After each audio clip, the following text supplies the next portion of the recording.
एक बार की बात है, गौतम बुद्ध अपने शिष्यों को जिंदगी से जुड़ी अच्छी बुरी चीजों का ज्ञान दे रहे थे। सभी शिष्य उनकी बातों को बहुत ध्यान से सुन रहे थे। उन सभी में एक शिष्य ऐसा था जिसे प्रश्न पूछने की बहुत आदत थी। वो उठकर गौतम बुद्ध के पास गया और उनसे बोला, आप हमें जिंदगी के बारे में जो कुछ सिखा रहे हैं उस सब का क्या फायदा, क्योंकि हम में से बहुत से बच्चों को ये भी नहीं पता कि हमारे जीवन का मूल्य क्या है और ये जीवन हमारे लिए कितना कीमती है। पहले आप हमें ये बताएं कि इस जीवन का मूल्य क्या है। अपने शिष्य की बात सुनकर गौतम बुद्ध अपने कक्ष में गए और एक चमकता हुआ पत्थर का टुकड़ा लेकर आए। वो टुकड़ा उन्होंने अपने शिष्य को दिया और बोले, मैं तुम्हें इस जीवन का मूल्य तब बताऊंगा जब तुम इस पत्थर का सही मूल्य पता लगा कर आओगे। साथ ही ये ध्यान रखना कि तुम्हें ये पत्थर का टुकड़ा किसी को बेचना नहीं है। गौतम बुद्ध की बात मानकर वो शिष्य बाजार की तरफ चला गया। बाजार में सबसे पहले उसकी नजर एक फल बेचने वाले पर पड़ी और उसने वो पत्थर उस फल वाले को दिखाया और बोला, इस पत्थर के बदले आप मुझे कितने फल दे सकते हो।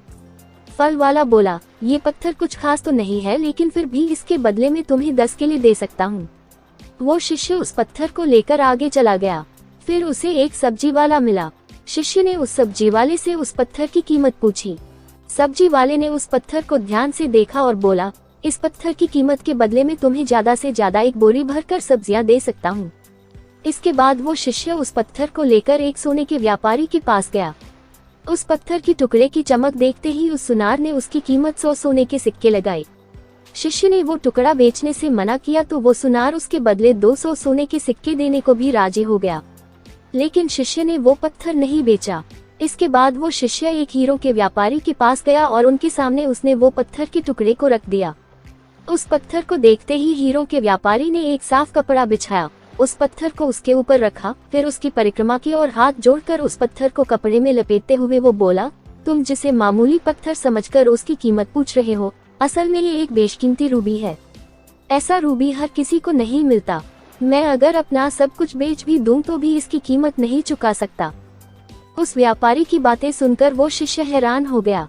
वो दौड़ा दौड़ा सीधा बुद्ध के पास आया और उन्हें उसने जो कुछ भी बाजार में हुआ वो सब बताया।